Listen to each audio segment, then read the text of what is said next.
avons l'honneur et le plaisir d'accueillir Nadia Girard. Donc, Nadia n'est pas à sa première présentation avec nous. C'est, je pense, sa deuxième venue parmi nous au Pôle Santé. Donc, Nadia travaille un peu sur la notion de paradoxe et je pense que les gens du réseau de la santé, des services sociaux sont à même de percevoir un certain nombre de paradoxes dans la gestion quotidienne de leurs équipes de travail. La pandémie a peut-être exacerbé un peu cette notion aussi de paradoxe. On a été dans des circonstances où les décisions étaient souvent prises avec plusieurs paramètres qui n'étaient pas toujours alignés sur un même but et même objectif. Donc, souvent, le gestionnaire est confronté à cette réalité où les décisions ne sont pas tous alignées. Et je pense que c'est un peu cette dynamique que Nadia veut essayer de nous présenter aujourd'hui. Comment réussir par la responsabilisation à bien gérer les paradoxes auxquels sont confrontés les gestionnaires et être capable de prendre des décisions qui sont les plus possibles alignées et cohérentes les unes avec les autres. Donc, sur ce, je laisse la parole. Je vous souhaite un bon séminaire. Nadia, la parole est à toi. Merci beaucoup, Denis. Ça me fait plaisir d'être avec vous ce midi. Effectivement, la présentation que je vais faire est hautement inspirée par ma thèse que j'ai soutenue en février 2021. Donc, avant mes études doctorales, j'ai travaillé 15 ans comme gestionnaire dans le réseau de la santé, autant dans la région de Montréal que dans la région de l'Estrie. Donc, c'est un secteur que je connais bien. Donc, voilà. Aujourd'hui, ce que je vous propose au niveau de la présentation, c'est tout d'abord pour situer un peu le contexte théorique, se rappeler la logique paradoxale, les définitions, les tensions. Et par la suite, je vais vous parler un petit peu du construit qui est au cœur de mon étude, qui est le développement de la capacité d'agir. Et ensuite, on va aborder un petit peu les constats qui émanent du terrain, donc les tensions qui sont liées au développement de la capacité d'agir. Donc, quand on veut inciter l'initiative, quelles tensions ça peut entraîner finalement sur le terrain. Et par la suite, des propositions plus pour la pratique avec des actions concrètes qui outillent, qui aident les gestionnaires à composer avec ces tensions-là. Et finalement, en conclusion, on va voir qu'il y a une certaine interdépendance, une intégration de l'ensemble de ces tensions-là. Donc, c'est le plan que je vous propose pour ce midi. Donc, les paradoxes. Donc, c'est quoi un paradoxe? Donc, on dit, c'est dans la littérature, c'est un terme qui est quand même, c'est assez homogène, c'est assez clair. On réutilise pas mal tout le temps la même définition. Donc, on parle d'éléments contradictoires qui existent simultanément. Donc, il y a vraiment une coexistence d'éléments qui nous semblent, toutefois, c'est une perception, qui sont en contradiction et que ça persiste dans le temps. Donc, quand on est face à un paradoxe, on a besoin de deux contradictions, deux éléments qui nous semblent contradictoires et le choix entre les deux n'est pas une option. Donc, par exemple, quand on va parler d'enjeux de concilier le local, par exemple, avec le global, donc on a besoin, dans le réseau de la santé notamment, de bien comprendre les enjeux locaux, mais on doit s'assurer que ces enjeux-là, ils sont aussi en cohérence avec les enjeux globaux. Donc, on ne peut pas choisir de mettre toute notre attention sur le global ou juste sur le local. On doit absolument être en mesure de concilier deux éléments qui nous semblent tout d'abord contradictoires. Donc, en gestion, on est plus habitué dans nos repères traditionnels à avoir une approche qu'on dit plus dichotomique, donc une approche de choix. Donc, on va estimer les avantages et désavantages de chacun et on va faire souvent soit un compromis ou une hiérarchisation. Donc, on va placer un des pôles en avant de l'autre. Donc, c'est plus une logique qu'on va appeler de soit un, soit l'autre, either or en anglais. Le risque de cette approche-là, c'est plus un risque de polarisation, donc de tomber dans un extrême des pôles, dans un extrême des contraintes ou des contradictions. Et la question qu'on va se poser à ce moment-là avec l'approche dichotomique, c'est est-ce qu'on devrait se concentrer sur A ou sur B? On est vraiment dans une logique de choix. Alors que l'approche paradoxale, ce qu'elle apporte, c'est vraiment plus une logique d'acceptation de cette coexistence-là entre des éléments qui sont contradictoires et on vise davantage une interdépendance entre ces éléments qui pourraient être polarisants et une complémentarité même. Par contre, quand on travaille avec une approche paradoxale, ce qu'on peut observer, c'est un risque de perception d'inconstance. Parce que pour travailler avec les paradoxes, on doit constamment s'ajuster. Finalement, on est constamment en tension entre différents pôles.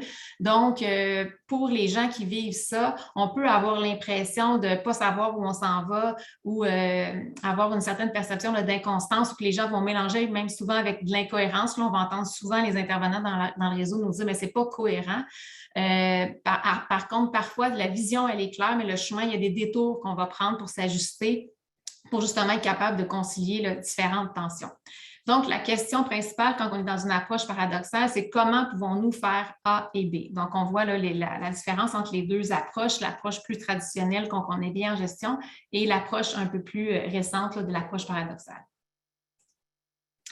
Donc, les organisations sont exposées à plusieurs tensions. Je pense que dans le réseau de la santé, c'est assez évident. Donc, je vous en donne quelques exemples ici. Donc, entre l'autonomie et le contrôle, la centralisation, la décentralisation, on l'a vu avec toutes à chaque fois qu'on a des réformes, on est beaucoup centré sur les structures dans le réseau, donc centralisé, décentralisé, entre le stratégique et l'opérationnel, la proactivité et la réactivité. La pandémie nous a mis beaucoup dans le pôle de la réactivité. On était dans une gestion de crise et je pense que là, on est en train de voir tranquillement que ça a des enjeux là, de cette polarisation-là, nous a amené à des réflexes très réactifs qui ont été très utiles et pertinents pendant la pandémie. Mais là, il faut peut-être reprendre un peu d'équilibre et retourner un peu plus vers le balancier là, de la prévision, de la planification aussi. Et même chose, stabilité, changement, et entre l'individuel et le collectif. Donc, toutes des tensions probablement qui vous sont familiers là, sur le terrain ou dans la littérature aussi. Un autre élément théorique pour nous aider à comprendre le paradoxe et comment on vit avec, c'est l'approche de conscientisation des dualités. Donc, ce que viennent nous dire là, ces auteurs-là, c'est que les éléments, ils ne sont pas nécessairement en opposition. Là. Il y a vraiment une différence entre des éléments qui sont spécifiques, donc mutuellement spécifiques l'un et l'autre, mais pas mutuellement exclusifs. Donc, il y a toute une notion dans la dualité que les pôles ou les forces qui sont en tension, mais sont complémentaires les unes aux autres. Donc, ces auteurs-là proposent 5 dimensions pour mieux comprendre comment on peut jongler avec ces dualités-là. Donc, il y a l'aspect de la simultanéité, comme je le disais tantôt, là, dans une notion de paradoxe, il y a vraiment une coexistence en même temps de ces forces-là. Il y a un aspect relationnel, donc c'est important qu'il y ait une interdépendance, donc il y a tout le temps une résonance. Je vais vous donner des exemples plus tard. Là. Il y a une résonance vraiment entre les pôles, donc entre le contrôle et l'autonomie, entre la prévision et la réaction. Les pôles se nourrissent l'un et l'autre, donc il y a une relation bidirectionnelle dans cette dualité-là. Un autre élément important pour comprendre l'approche paradoxale, c'est le seuil minimal. Quand on parle parfois de continuum, on va viser à se promener sur un continuum, par exemple, entre le contrôle et l'autonomie.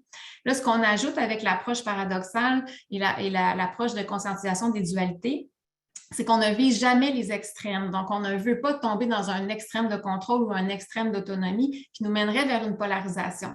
L'image que je donne, c'est un peu comme si on ramait toujours du même côté d'un canot, on va finir par tourner en rond et ce n'est pas ça qu'on souhaite là, finalement. On souhaite se maintenir en mouvement, mais plus vers une ligne droite que de tourner en rond.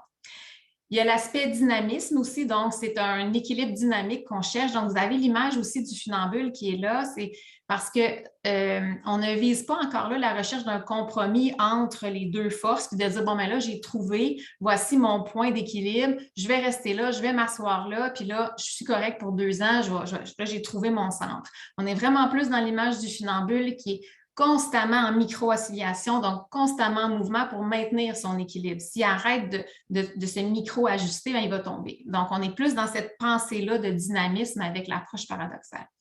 Et finalement, la notion d'improvisation qui est une espèce de mélange entre l'intentionnel et être capable de s'ajuster à ce qui émerge aussi, qui nous ramène beaucoup aussi encore à la notion là, de micro-oscillation.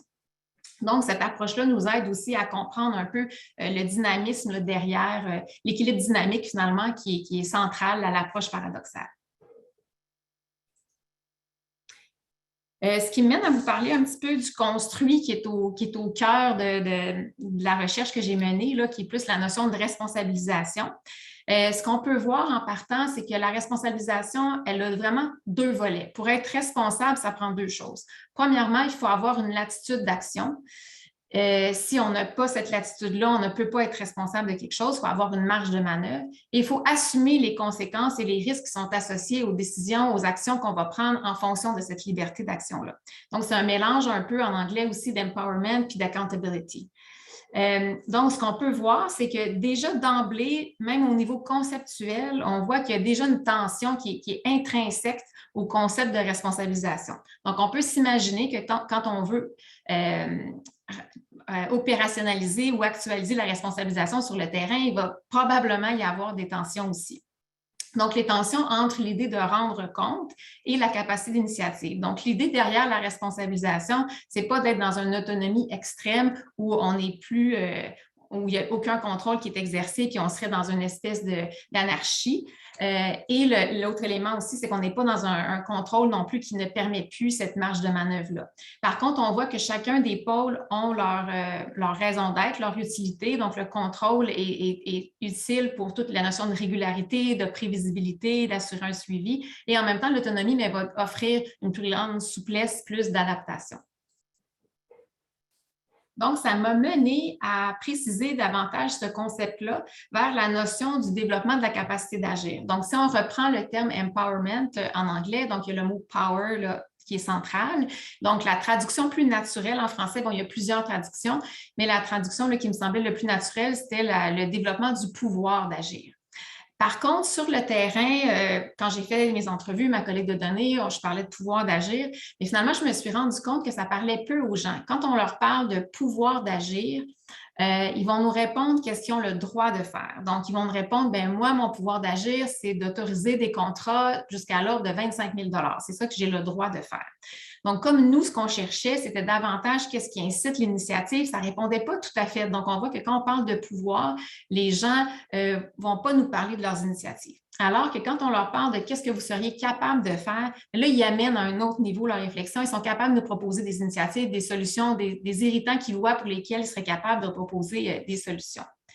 Donc, les notions d'autorité et de risque qui sont sous-jacentes au pouvoir limitaient davantage le désir d'initiative.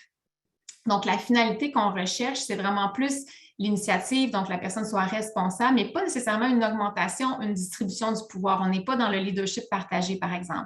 Donc, ce qu'on vise avec le développement de la capacité d'agir, c'est davantage l'innovation, la réactivité et évidemment s'assurer que ces initiatives-là convergent toujours vers les orientations stratégiques, vers le but commun de l'organisation.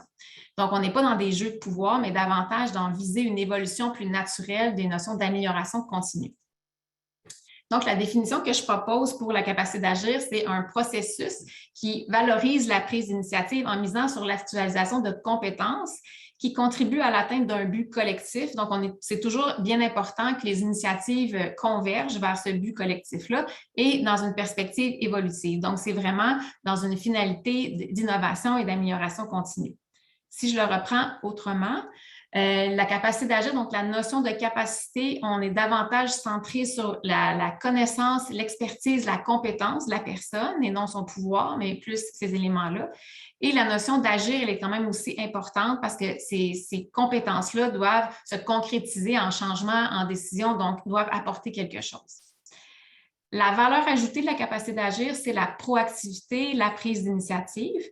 Et la finalité recherchée, c'est, comme je le mentionnais tantôt, l'innovation, donc l'introduction d'une nouveauté, la réactivité, donc la prise de décision la plus près possible du problème, donc le principe de subsidiarité, là, donc que la décision soit le plus près possible finalement, entre autres de la clientèle, par exemple, et toujours de garder cette collaboration-là pour maintenir le but commun finalement, parce que dans des organisations où l'initiative, elle est très poussée, on a pu observer que les gens se comportaient en électrons libres là, ou en travailleurs autonomes, et à ce moment-là, il y a une dispersion, là, il y a vraiment un danger de dispersion là, quand c'est à l'extrême. Donc, c'est vraiment toujours important d'avoir un mouvement de recadrage puis de convergence là, vers les buts communs. Et ce qu'on va le voir aussi à travers la modélisation que je vais vous présenter plus tard, là, mais ce qu'on pense, c'est que ça amène une évolution naturelle, donc un changement qui se fait de façon plus émergente là, grâce à la contribution des compétences de tout le monde et des initiatives qui sont proposées par tous les membres, finalement, tous les acteurs de l'organisation. Donc, les constats sur le terrain, juste un petit mot par rapport à la méthodologie là, qui a été utilisée. Donc, on a interviewé là, des gestionnaires, donc c'était selon la méthodologie de la théorisation enracinée. Donc, c'était vraiment ancré sur le vécu des gestionnaires. Donc, on a visé des gestionnaires qui travaillaient dans des organisations qui présentaient déjà une intention stratégique d'avoir un contexte de renouveau continu, donc d'être dans cette idée d'innovation, d'amélioration continue, qui avait vraiment une volonté, en fait, qui positionnait stratégiquement l'intention de développer la responsabilisation de leurs employés et des organisations qui étaient quand même, qui avaient une taille suffisante pour avoir l'interdépendance entre leurs différents départements, leurs secteurs, leurs unités d'affaires, pour faire en sorte que la collaboration était nécessaire. Donc, la collecte de données s'est faite là, par entrevue, observation, là, à peu près 76 heures d'observation, de rencontres de comité de gestion, comité de direction et des rencontres de validation aussi avec des groupes de gestionnaires. Et donc, ça s'est fait dans 5 différentes entreprises, là, une institution financière, une multinationale manufacturière, une firme de consultation, une PME en transport et une entreprise de vente au détail. Donc, ce n'était pas dans le réseau de la santé. Là, vous comprendrez qu'il y a 5-6 ans, le réseau répondait pas du tout à ces critères-là là, de positionner stratégiquement l'initiative. Là, on est plus dans une approche, là, j'ai gardé de l'espoir dans une approche très top-down, donc moins dans ces secteurs-là. Et dans les entrevues, j'ai interviewé principalement des gestionnaires de premier niveau, mais aussi des dirigeants, des employés pour contrebalancer un peu les éléments là, qui étaient nommés par les gestionnaires. Donc, c'était juste pour vous donner un petit aperçu là, de comment la collecte de données s'était passée. Donc, les constats qu'on a fait sur le terrain, c'est que quand on veut effectivement promouvoir l'initiative de nos employés pour favoriser finalement un changement naturel, il y a vraiment 4 tensions qui sont ressorties là, comme étant plus significatives. Donc, la tension entre la prévision et la réaction, la tension entre le contrôle et l'autonomie, entre le collectif et l'individuel et entre la stabilité et le changement. Par la suite, on a poussé la recherche plus loin et on a questionné les gestionnaires pour essayer d'identifier des stratégies qui pouvaient les aider à composer avec ces 4 tensions-là. Et on a répertorié 16 actions managériales qui sont regroupées sous 4 axes. Donc, l'axe de l'alignement, de la responsabilisation, du ralliement et de l'évolution. Donc, je vais les prendre une à une pour vous expliquer là, un peu comment chacune des actions peuvent aider, outiller les gestionnaires pour composer avec ces tensions-là. Donc, premièrement, au niveau de l'axe de l'alignement qui vient nous aider à composer avec les forces ou les tensions entre la prévision et la réaction, on a pu répertorier 6 actions, dont 3 servent plus que j'appelle les gardiennes des frontières, donc ils vont maintenir et ils vont assurer un peu l'équilibre du côté davantage de la prévision. Et 3 actions qui se situent davantage, comme j'ai appelé, des gardiennes de la réactivité, donc qui vont maintenir plus l'équilibre au niveau de notre capacité à réagir là, rapidement. Si je les prends une à une, donc l'action de focaliser, c'est vraiment le cap, ce que je vous mentionnais au tout début, qui va assurer notre cohérence. Donc, on sait, par exemple, donc nos visions, nos valeurs. Et par exemple, si vous êtes en avion, le pilote a un plan de vol très précis à respecter. Par contre, s'il y a un orage de grande turbulence qui arrive en cours de route, il va interpeller la tour de contrôle et demander de changer sa trajectoire. Donc, nous, comme passagers, on ne va pas se plaindre qu'il est incohérent. On va être bien content qu'il change d'altitude pour nous sauver, là, nous épargner là, de cette turbulence-là et des risques qui vont être associés. Par contre, la destination va rester la même. Donc, c'est vraiment cette notion-là d'avoir un focus clair, une destination claire. Au niveau de baliser, là, on est vraiment dans les règles, ce qu'on va appeler beaucoup le carré de sable. Donc, de bien définir quelles sont nos frontières, quel est notre carré de sable. Donc, ça, c'est fondamental pour favoriser l'initiative parce qu'on se rend compte que plus les balises, plus le carré est clair, plus les gens vont prendre l'initiative. Et quand ce n'est pas clair, les gens me disent, moi, je me mets sur la ligne de côté, j'attends de voir parce qu'à ce moment-là, c'est trop risqué quand les frontières sont trop floues. Donc, ça peut paraître contre-intuitif, mais plus les règles sont claires, sont bien définies, plus les gens vont sentir qu'à l'intérieur de ces balises-là, ils ont une liberté d'action et ils vont être plus volontaires pour prendre des initiatives. Ensuite, encore là, dans le même côté, là, qui est plus dans le volet de la prévision, donc toute la notion de suivre, là, qui est dans le fond le monitoring, donc s'assurer que les règles, le focus qu'on a mis, bien, on le révise, on s'assure qu'on maintient nos mêmes priorités puis qu'on assure un suivi de ces volets-là. Ensuite, de l'autre côté, si vous vous souvenez, là, le côté plus axé à la réactivité, il y a l'action de traduire. Je vous dirais que l'action de traduire au niveau des gestionnaires, c'est vraiment central. J'utilise beaucoup l'image de l'ascenseur. Donc, traduire, ça va dans les deux sens. C'est vraiment, c'est vertical, là, mais vraiment du haut vers le bas et du bas vers le haut. Quand on parle de toute la communication descendante, c'est assez clair, on a nos cascades d'informations. Donc ça, on le fait assez d'emblée. Par contre, ça va au-delà de la cascade d'informations. Quand on parle de traduire, c'est vraiment d'être capable de ce que j'appelle mâcher ces informations-là pour qu'à chaque palier hiérarchique, pour qu'à chacune de nos équipes, on puisse donner un sens à leur travail et de voir comment leur travail au quotidien contribue aux grandes orientations organisationnelles. Donc, d'être capable de traduire ça à ses propres équipes. Donc, ça, c'est le volet de l'ascenseur qui descend. Mais il y a aussi l'importance de faire remonter l'ascenseur, donc s'assurer que les irritants, mais surtout les solutions et les initiatives qui sont proposées par les employés, par les gens, les acteurs qui sont plus à la base de l'organisation, mais puissent aussi être remontés et connectés avec les grandes orientations organisationnelles. Donc, vraiment de s'assurer que cette traduction-là se fait dans les deux sens. L'action d'arrimer, là, on est un peu dans la même logique, mais transversale. Donc, s'assurer que quand on prend des initiatives, elles ne portent pas préjudice à nos collègues des autres départements, des autres directions, des autres unités d'affaires. Donc, s'assurer qu'il y a une certaine harmonisation dans ce qu'on fait. Et finalement, la notion d'adapter pour être capable justement de nuancer, pour être réactif, autant d'être flexible pour nos employés, mais aussi pour notre clientèle. Donc, ça, c'était les 6 actions qui sont liées à l'axe de l'alignement. Au niveau de l'alignement aussi, tantôt, je vous parlais de toute l'importance de la relation bidirectionnelle entre ces forces-là, entre les différents pôles. Et avec l'alignement, on le voit assez bien, la résonance là, entre les pôles et de voir que les pôles ne sont pas en opposition les uns des autres, mais ils viennent s'alimenter. Puis avec la prévision-réaction, on le voit bien. Quand on travaille en prévision, on a un plan qu'on élabore qui va nous aider à mieux réagir, à répondre à une situation de crise, par exemple. Mais quand on est dans la situation de crise, on doit l'adapter, on doit être réactif, on doit être capable de s'arrimer entre nous, de faire monter, descendre l'information. Mais une fois qu'on a fait ça, ces informations-là vont faire en sorte que notre plan pour la prochaine fois va être amélioré, donc il va venir nourrir notre prévision qui va être meilleure pour la suite. Donc, on voit que ce n'est pas tant en opposition, mais aussi ça se nourrit l'un et l'autre. L'image du saxophone, c'est parce qu'en jazz, il y a cette pensée-là, hein, les jazzmen et les jazzwomen sont d'excellents improvisateurs là, musicaux, mais pour ça, c'est parce qu'ils ont des bases très, très solides en musique. Hein, c'est des mathématiciens de la musique qui fait qu'ils sont capables d'improviser, mais en même temps, parce qu'ils improvisent, ils augmentent aussi leur connaissance, leur capacité musicale aussi. Donc, on voit cette espèce d'image-là là, du jazz qui nourrit aussi, là, que les forces se nourrissent là, les unes les autres.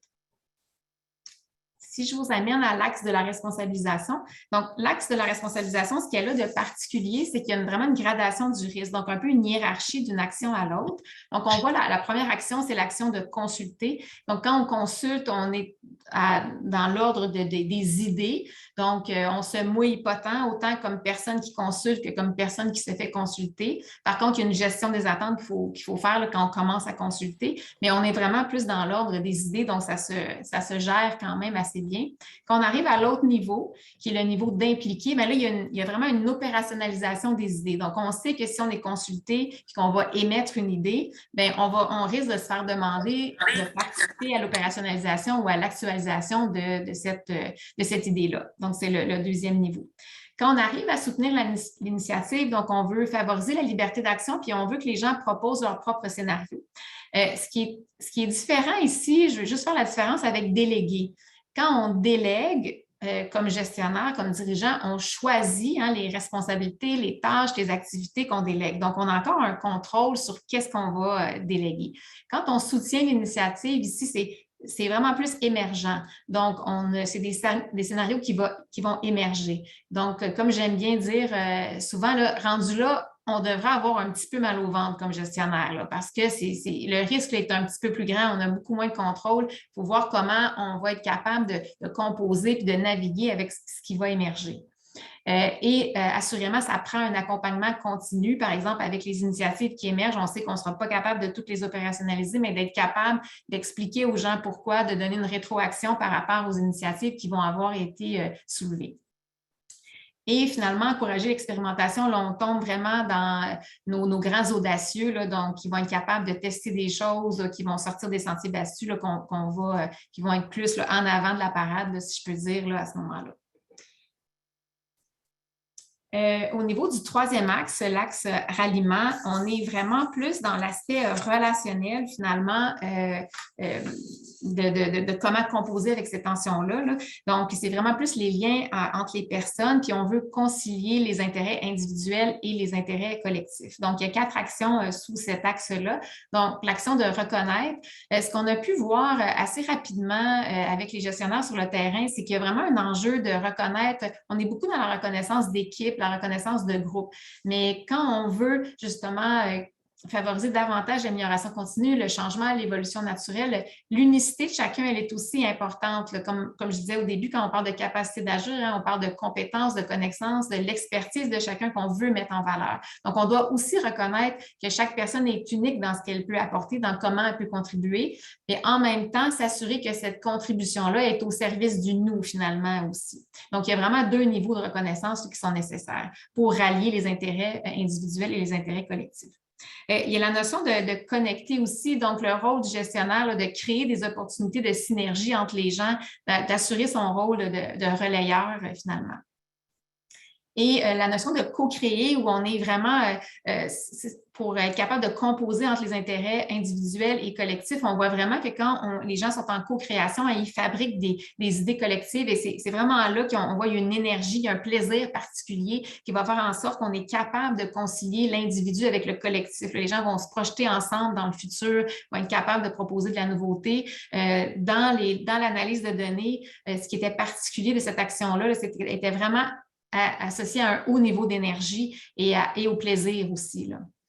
Et finalement, bien, la base un peu, là, c'est assurer l'équité. Donc, c'est sûr que si on veut rallier l'individu au collectif, il faut qu'il y ait une perception de justice, là, finalement, autant au niveau de l'équité de la charge de travail, mais qu'il y ait de la transparence là, dans les processus pour que les gens, pour nous aider à composer là, entre les intérêts individuels et collectifs.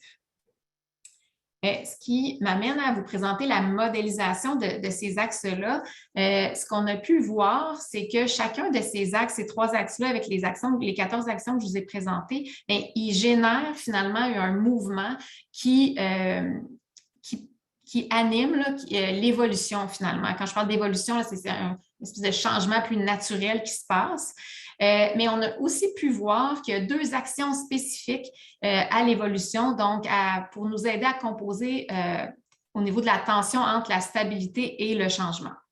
Donc, l'axe de l'évolution, les 2 actions là, qui reviennent, il y a vraiment 2 éléments dans l'évolution. Il y a l'idée d'innover, hein, qui est plus l'introduction de la nouveauté, puis il y a aussi l'amélioration qui est plus de nous rendre meilleurs, là, finalement, puis d'évoluer en conservant nos acquis, finalement. Donc, il y a l'action de faciliter la remise en question. Donc, ça revenait beaucoup de la capacité de se challenger, de confronter les idées. Ce qu'on a pu observer, c'est que quand on est en comité de gestion ou en comité de direction, les gens, les gestionnaires, les dirigeants vont agir comme des représentants de leur secteur, de leurs activités. Donc, ils ne sont pas en position, ils n'aiment pas ça à ce moment-là, confronter les idées, parce que s'ils se mettent à se confronter, ils vont tomber vite à défendre plus sur la défensive, comme ils sont plus dans un rôle de représentant. C'est la même chose aussi dans ces rencontres-là. Les gens me disaient, bien, ces rencontres-là, ils nous amènent plus à des mises à jour, mais pas tant à des avancées. Donc, ce qu'on peut voir, c'est que pour faciliter la remise en question, il faut vraiment qu'il y ait une instance qui peut être un point à l'intérieur peut-être d'une rencontre, mais il faut vraiment que l'objectif ait été précisé, qu'on a une intention de remise en question. Donc, par exemple, les exercices de post-mortem fonctionnaient très bien. À ce moment-là, les mêmes personnes étaient tout à fait capables de se confronter dans leurs idées, d'amener des propositions, de reconnaître ce qui s'était bien passé, moins bien passé. Donc, le forum, pour faire ça, l'instance semble quand même être importante pour pousser cette remise en question-là. Et finalement, la dernière action, promouvoir l'amélioration, mais on est vraiment dans l'idée de maintenir le mouvement et aussi de faire des choix. Là. Ce qui est ressorti, c'est que, puis bon, dans le réseau de la santé, on est très bon là-dedans là, d'avoir 22 priorités 1. Là. Donc, moi, j'ai l'image de quelqu'un qui jongle avec ses 22 balles. Là. Donc, pour promouvoir l'amélioration, ce qui était ressorti des gestionnaires, c'est bien, il faut aussi être capable de faire des choix parce que sinon, la balle qui va tomber, hein, si on a 22 puis on est capable de jongler à 5, on ne sait pas c'est laquelle qui va tomber, puis peut-être que finalement, c'est une qui est importante là, pour notre potentiel d'amélioration. Donc, c'était des éléments là, qui sont ressortis dans les propos des gestionnaires interviewés.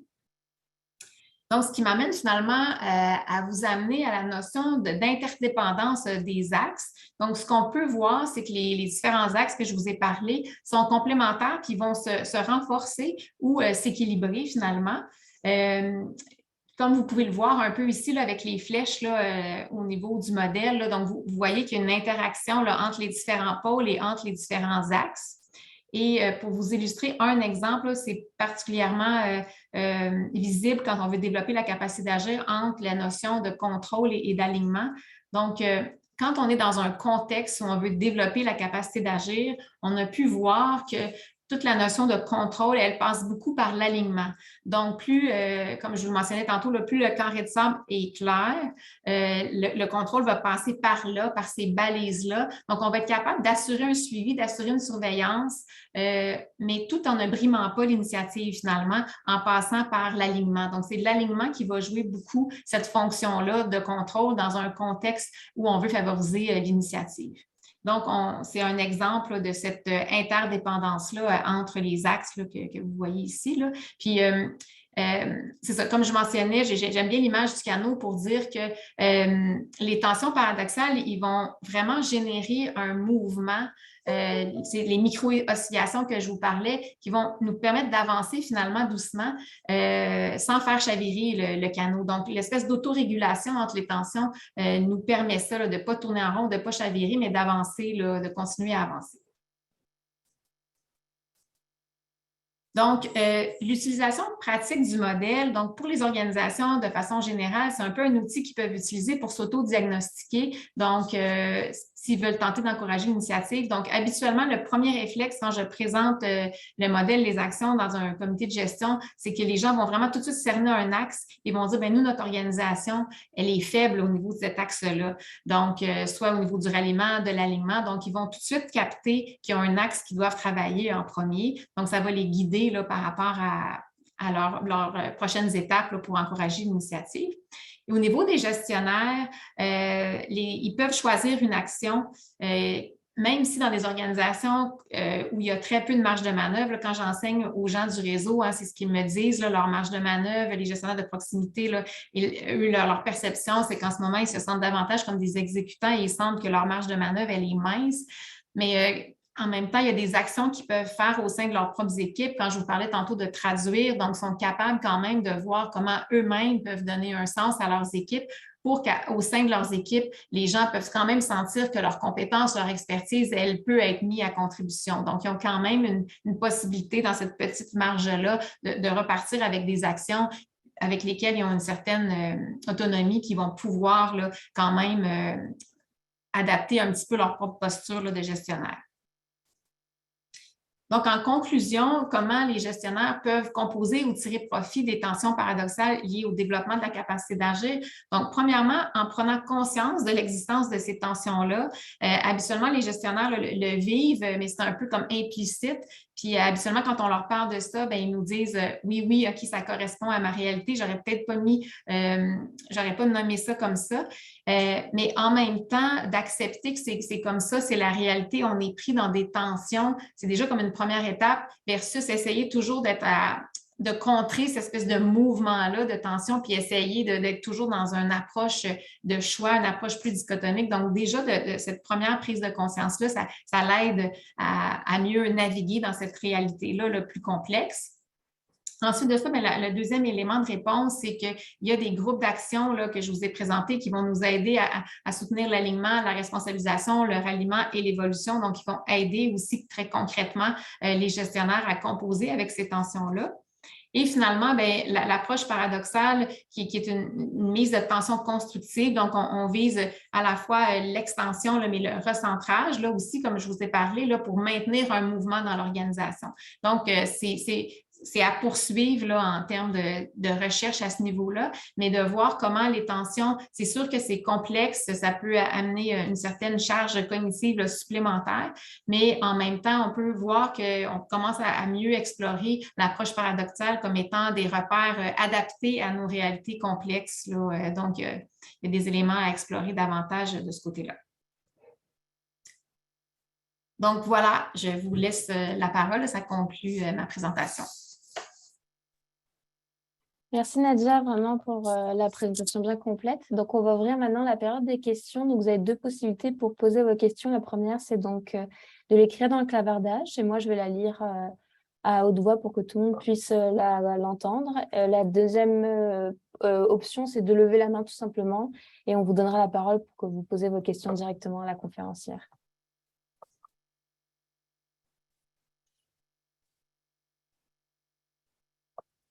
Pour le moment, je ne vois pas de main levée. N'hésitez pas à écrire vos questions ou vos commentaires. Denis, oui? Je vais me lancer.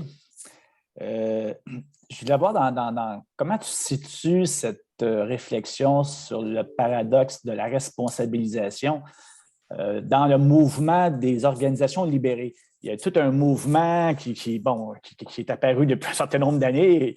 Dans quelle mesure où tu positionnes ce mouvement d'organisation libérée à l'intérieur de ces paradoxes que tu présentes, dans lesquels on cherche une forme d'un compromis entre 2 positions qui s'opposent, pas qui s'opposent, mais qui tirent chacun de leur côté. Et ce mouvement d'organisation libérée qui semble aller dans une direction complètement à l'extrémité d'une de ces directions. Comment tu vois cette approche d'organisation libérée dans le cadre de tes travaux? Là?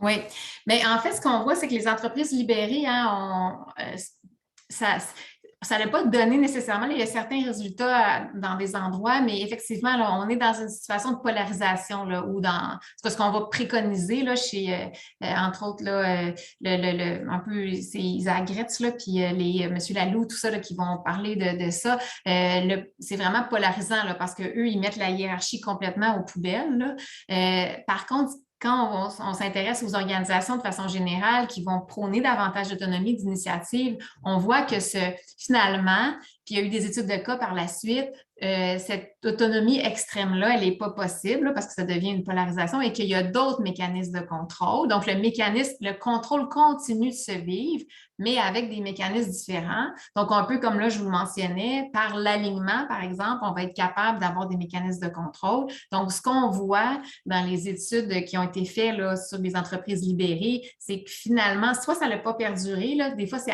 associé à un leader en particulier, et quand ce leader-là est parti, ça n'a pas perdurer, où on voit qu'il y a des rôles, des fois on joue sur du vocabulaire, là, les gens ne sont plus des patrons, sont des leaders, sont des coachs, il y a différentes nomenclatures, mais finalement quand on commence à gratter, ben, plus le temps avance, plus leur posture ressemble à celle qu'il y avait avant avec leur ancien nom.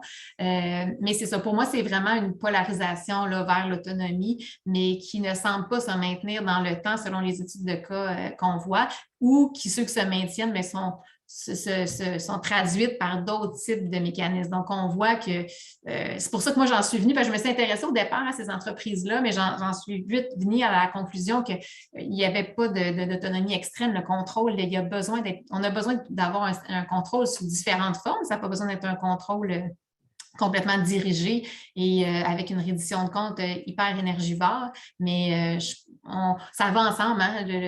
Comme on dit, il n'y a pas d'autonomie sans contrôle, puis il n'y a pas de contrôle sans autonomie. Là. L'un nourrit l'autre.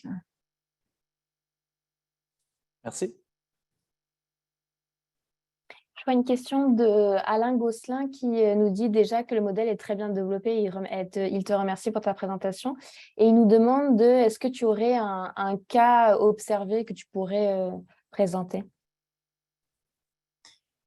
Un cas observé, non, ça serait la suite un peu. Là. Ce qui pourrait être intéressant, ce que j'aimerais faire, c'est le tester dans le réseau parce qu'il a été développé au sein d'entreprises qui vraiment avaient une intention de favoriser l'initiative. Donc, pour ne pas les nommer, il y a entre autres la Banque nationale là, qui était dans cette intention-là, là, plus particulièrement, là, qui avait même des notions de pouvoir d'agir, là, donc qui serait un cas. Là, qui pourrait être repris, là, mais c'est ça, moi, ça vient de 5 organisations en particulier, mais c'est plus les gestionnaires comme tels, là, leur comportement, leurs actions, leurs stratégies là, qui ont été relevées. Là. Ça n'a pas été fait sous l'angle de l'étude de cas, là, ça pourrait être une très bonne suite. Est-ce que c'est possible? Je vais reprendre la question. Je ne parlais pas d'un cas écrit organisationnel, je parlais dans ce que tu as observé entre les gestionnaires. Est-ce qu'on pourrait illustrer comment quelqu'un s'est organisé avec son paradoxe? Prendre un exemple d'un des paradoxes soulevés dans les observations, puis de voir un peu comment on a procédé. J'essaie de penser rapidement. Autrement dit, historiquement, est-ce qu'on est capable de faire la trace d'un paradoxe auquel un gestionnaire a été confronté et comment il s'y est pris pour résoudre le paradoxe en question? Oui, mais je pense que j'en ai un en tête, là, une analogie, parce que j'ai trouvé quand même quelque chose qui est imagé un peu aussi. Dans une organisation, c'est une organisation qui eux-mêmes s'appelait des cowboys, là, donc très, très réactive, là, très dans la réaction, même s'ils n'étaient pas dans l'urgence. Donc, eux, ils visaient être davantage, ça s'appelait volage ou cowboy, être un petit peu plus disciplinés. Et comment ils m'expliquaient ça, c'est qu'ils ont redressé, puis ils ont dû redresser parce que c'était une multinationale, puis au niveau canadien, donc il y avait cette approche-là plus cowboy, mais au niveau européen, c'était pas très apprécié cette approche-là. Donc, ils devaient là, reprendre leur balancier là, d'être trop réactifs, puis devenir un peu plus, entre autres au niveau budgétaire, là, de mieux planifier et tout ça, de mieux être sous l'axe du contrôle. Et comment ils m'illustraient ça, comment ils ont travaillé leur balancier, puis son image, je la trouve intéressante, c'est une image de hockey. Là, donc, ils disaient, nous, on est très, très bons en attaque. Donc, mais on se fait scorer parce qu'on n'a pas de défensive.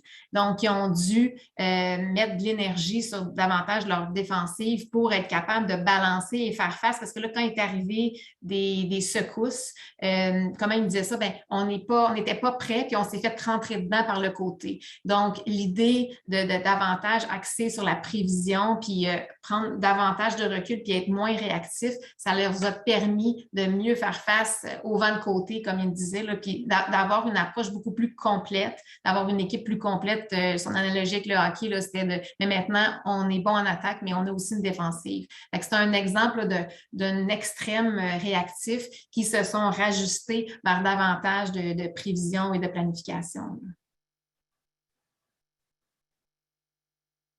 Nesrine, pardon. Quelqu'un a parlé? Nesrine Sedout, j'ai vu que vous avez la main levée. Oui, bonjour. Merci beaucoup pour la présentation très, très pertinente. Au fait, j'avais une question à savoir, à Madame Girard, à savoir si, en parlant de la capacité de développer de la capacité d'agir, est-ce que, considérant il y a quand même un enjeu de pénurie de main-d'œuvre et surtout de roulement de personnel, puis je fais partie, je suis dans le réseau de la santé, donc c'est quand même un enjeu auquel on fait face dans beaucoup d'équipes.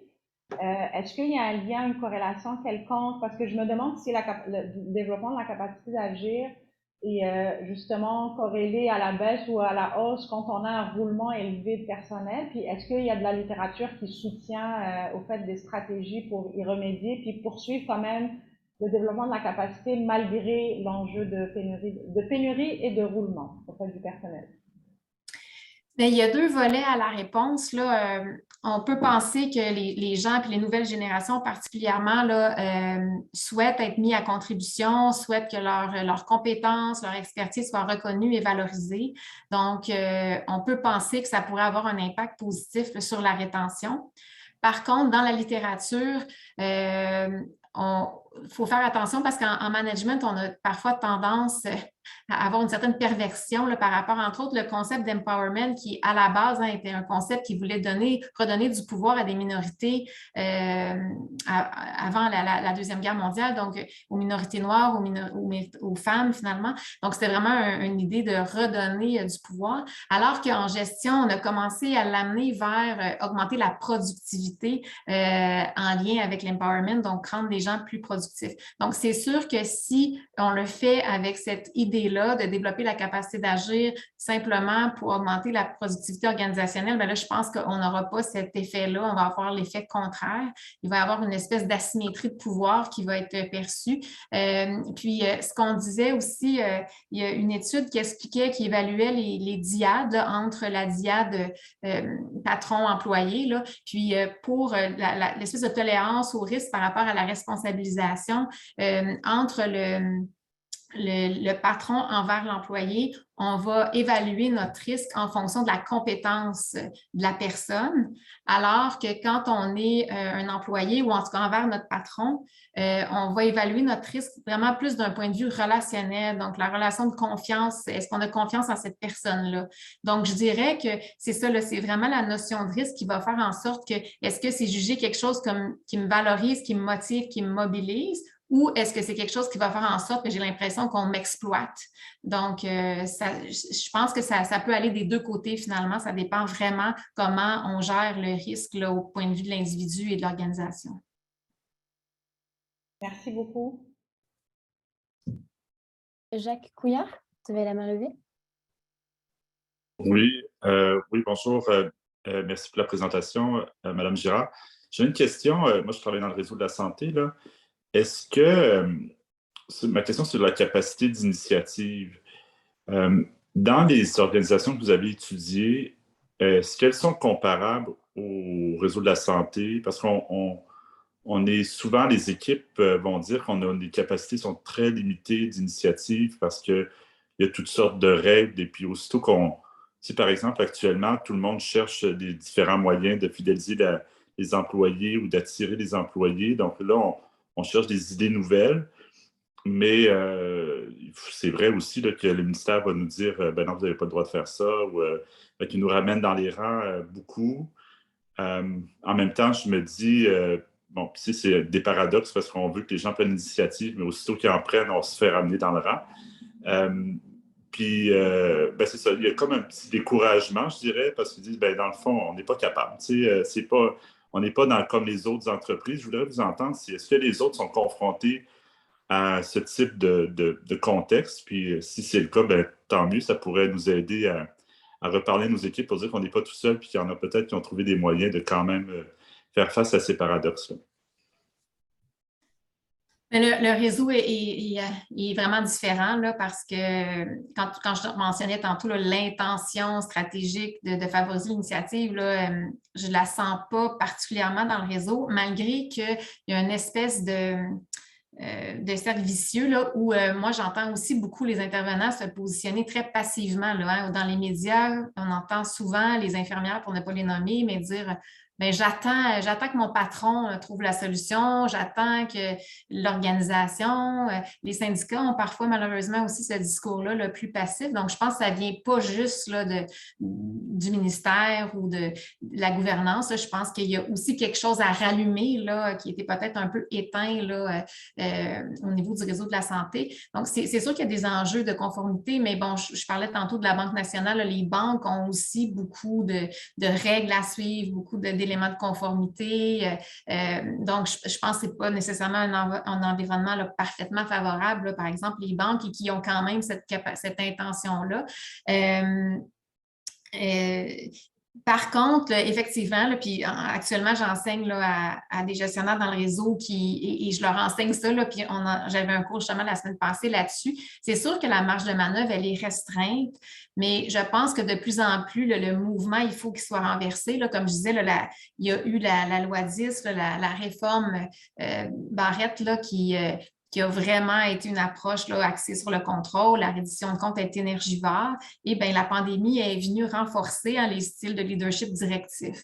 Donc, je pense qu'on est en train de voir qu'il y a une limite à ça et qu'il faut reprendre là, une marge de manœuvre. Si le réseau veut survivre, il faut qu'il se fie. Moi, je dis, le réseau, c'est un trésor de compétences. Là, si vous regardez, il n'y a pas d'autres secteurs où il y a des gens qualifiés au pied carré comme ça. C'est assez exceptionnel. Donc, de se priver de ces compétences, de ces expertises-là, c'est très dommage. Puis, je pense que la solution, elle est là d'aller davantage valoriser ça. Donc, mais je pense qu'il y en a toujours un petit peu de marge de manœuvre. Puis, je parle de plus en plus de déviance positive. Là, je pense qu'il faut commencer à brasser un petit peu ça. Bon, c'est sûr qu'il faut y aller doucement, là.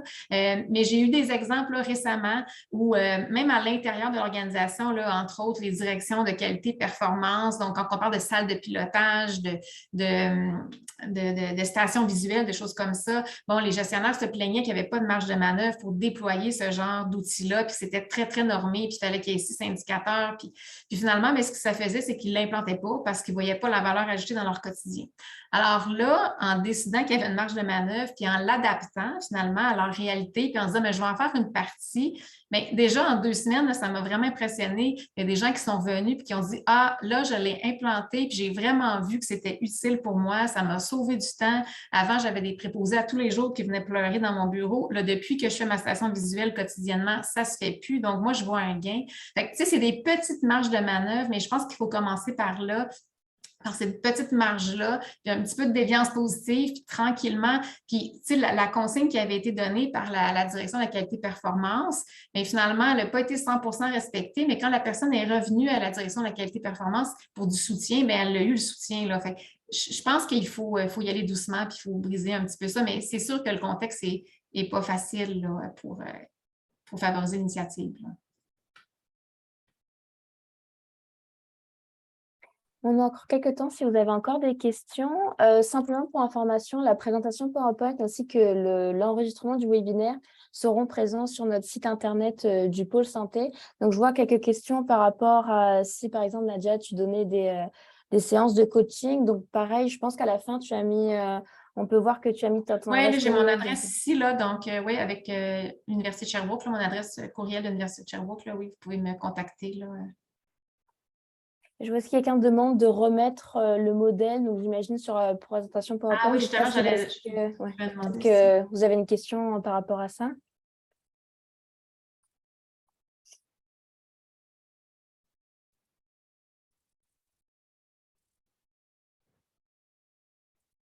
Je vois pas d'autres questions dans le Oui, j'en aurais une, mademoiselle, Madame Girard. Est-ce que vous avez hésité à introduire un autre axe, autre les 4 axes? Est-ce qu'il y en a un qui vous aurait intéressé aussi à explorer, mais que vous disiez, ah, on n'est pas certain?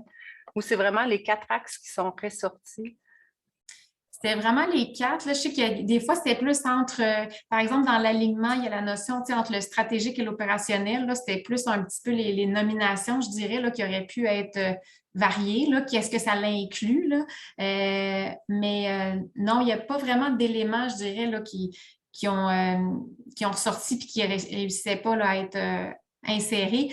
Outre les 2 actions d'évolution là, qui finalement, en fait, le 4e, c'était l'évolution là, qui est devenue à la fois une conséquence, mais aussi un axe, parce que finalement, il y avait aussi des actions précises à poser pour favoriser cette évolution-là. Fait que je dirais que le 4e, là, c'est vraiment cette notion-là d'évolution, puis pourquoi elle est circulaire, là, qu'elle est positionnée autrement dans le modèle. OK, parce que je me posais la question, souvent, il y a des paradoxes entre l'opérationnel et le stratégique. Puis là, je me disais, bon, il se retrouve partout ou il se retrouve non, plus c'est dans... ça. Ben, moi, il était vraiment, il y avait comme 2 sous-paradoxes, là, sous-prévision-réaction. Puis c'est vraiment là qu'il était, c'était sous l'alignement entre le stratégique et l'opérationnel. L'opérationnel étant. Ben, puis en fait, c'est tout le temps le grand paradoxe là, qui inclut tout, c'est entre l'exploitation et l'exploration, donc entre le courant et le développement. Finalement, là, ça, je dirais que c'est le grand parapluie là, qui, pour moi, là, en gestion, c'est le paradoxe des paradoxes. Là.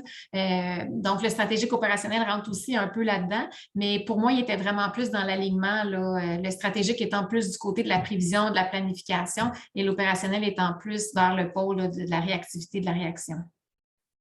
Merci, très intéressant. Merci. Denis, tu as une question? Oui, je me disais, parmi tous ces paradoxes et ces leviers que tu as identifiés, il y avait 14 leviers, je ne sais pas comment tu les appelais, là. On peut voir dans certains cas ces paradoxes être, je dirais, être gérés par des outils concrets, des outils opérationnels. Par exemple, les salles de pilotage est un outil qui vient, je dirais, un peu mettre en perspective ces différents paradoxes. Par exemple, la capacité d'enlignement, bien, les salles de pilotage stratégique, tactique et opérationnel permettent un peu de créer cette forme d'alignement. Ça permet aussi de traduire. Ça a un effet de traduction auprès des gens sur le terrain. Est-ce qu'il existe d'autres outils qui permettraient de rallier ces paradoxes et qui faciliteraient finalement les organisations à pouvoir trouver des moyens vraiment opérationnels là, pour être capable de passer à travers ces différents éléments de paradoxes que tu nous as présentés aujourd'hui? C'est vrai, là, c'est deux bons points. Puis tantôt, quand je mentionnais là, les stations visuelles, puis effectivement, là, ça servait aussi le rôle de traducteur. Puis je pense que tout ce qui touche, ça serait vraiment une bonne suite là, pour dire, bon, une fois qu'on a les actions, c'est quoi les outils? Puis j'ai commencé à m'intéresser aussi aux notions d'espace de discussion. Puis je pense que, puis là, tu sais, on nommait les deux outils que tu nommais, c'est axé sur la communication finalement.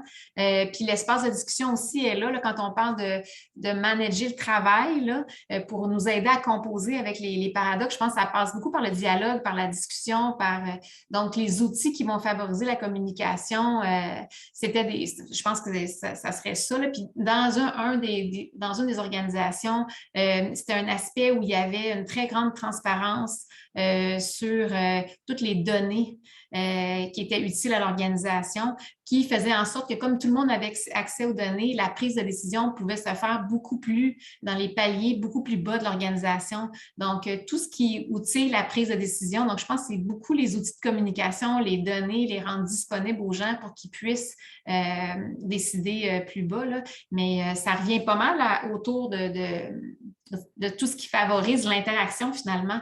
L'arrimage dans tous les sens là, vont être des outils facilitateurs. Là.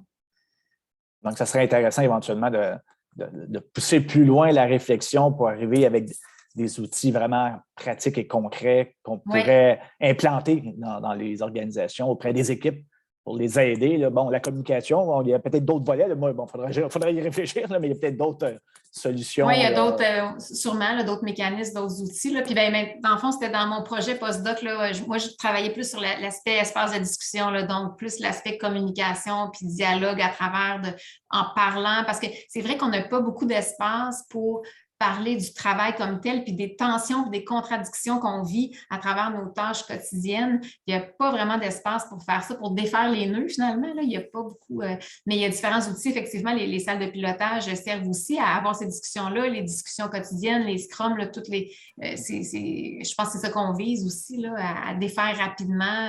Donc, à travailler cette micro-oscillation-là finalement, mais au quotidien, là, je pense que ces outils-là, ils seraient pertinents. Une bonne recherche future.